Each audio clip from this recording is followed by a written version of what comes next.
And if we were trying to do something like a hot rolling process for aluminum manufacturing, and our target hardness, right, is 214 Bernal. We look at that 214 at the top there that you can see. So that's the target distance, right? So that's what we're looking at as far as our target. We always know, right, there's going to be some sort of level of issue or variance or something like that. We have to decide what level of variance from our data we're willing to accept. So our control range is going to be plus or minus 8.5. And that's what you see kind of in that section, right? So with that, we know there's going to be some level of statistic variation, statistic drifting. So for this example, we look at the inputs, and that's going to be the release angle is going to represent the rolling temperature, the firing force is going to represent something like the rolling pressure, all of those different pieces on the side. And the distance the projectile travels is represented by the hardness of the aluminum, right?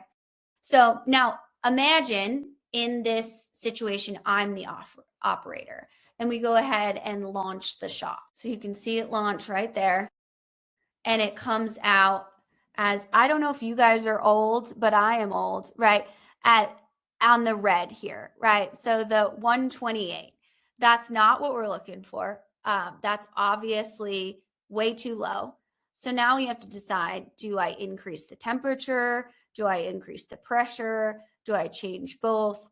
And most of these operators make adjustments based on experience as opposed to data driven. So this one we're launching is 161. So we're getting closer, right? So we're upping our pieces on that side. And we can see this all happening in the adjustment dashboard. Now, if we had already kind of set this up, we would know that it's going to get closer. So all of these shots here, we're looking at different variations on the adjustment factors, and we're getting closer. We're getting to 86.3. The reason we want you guys to see this is it takes configurations of the tool to get there, and it should be customized to your process, right? So now we're landing closer. We're getting to 91.5, right? And we're in kind of more of a still red range. And now we're a little too much on that side. So we're going to launch it again and see if we can get closer to the actual 214 we're looking at. Okay, we're in the green. So now we're at 209, right? So now we've got it all configured and it can start to just run. And it shows us over time how it's going to drift and adjust. So these reds, quote unquote, right, or the red range will still show up, but now it's launching in the green range because, like we just talked about in the questions, it's learning.